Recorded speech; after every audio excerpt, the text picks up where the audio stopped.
And accountability is the hardest one for teams to embrace.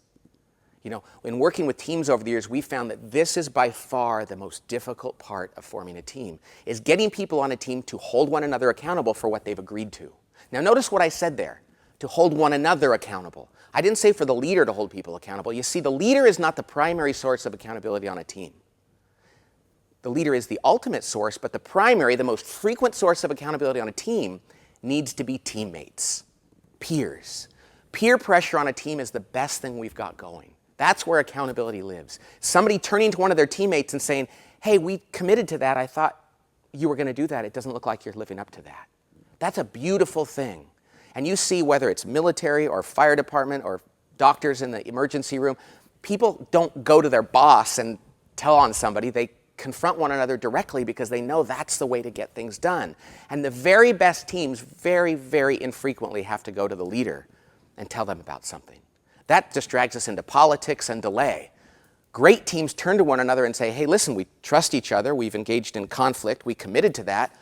It would only make sense that I would confront you directly and say, what's going on? That is the most beautiful thing you can see on a team, is people holding each other accountable. Now, what's ironic about this is the only way to create peer-to-peer accountability is if the leader demonstrates that he or she is willing to hold people accountable.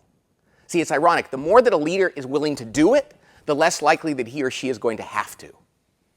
But if a leader doesn't like to do it, and that's me, I do not like to do this, I'm not good at this, this is my big issue as a leader.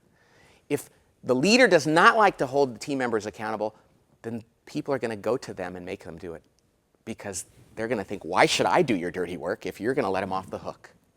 Accountability is one of those interesting things that it's so hard for me to do it, but I know it really works and how important it is. And I recently was reminded of that when I was working on a team, a project team with a guy, and he's become a friend of mine, and there's a number of us on this team, but he's new to this particular project. And so he's not been on board for very long, and we noticed he wasn't working with a sense of urgency and really driving the project forward, even though he's now in charge of it. So me and another colleague decided to have a meeting with him, and we sat him down in this conference room, and we just said, here's some of the things we noticed that you're doing that probably you need to do better. And we need you to push harder on this and to take ownership of this and be more detail-oriented and not be so passive about it. And it wasn't easy to tell him this. He's older than me, and he's a friend of mine. And 2 weeks later, his performance went through the roof.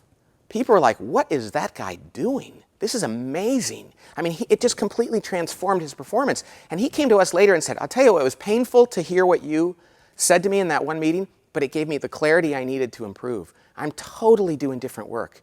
And I'm so appreciative of the fact that somebody told me that, because in every other job I've had, nobody would say anything to me. They would just talk about it without me being there, and I'd find out about it 6 months later. And I realized that when I withhold feedback from somebody and I don't hold them accountable to the behaviors and the performance they have, I'm not giving them a chance to improve. And when that person really wants to do a good job, that's the worst disservice I could do for them.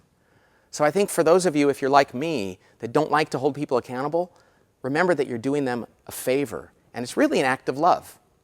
And I think that's something that can really help any team, is to embrace that kind of accountability.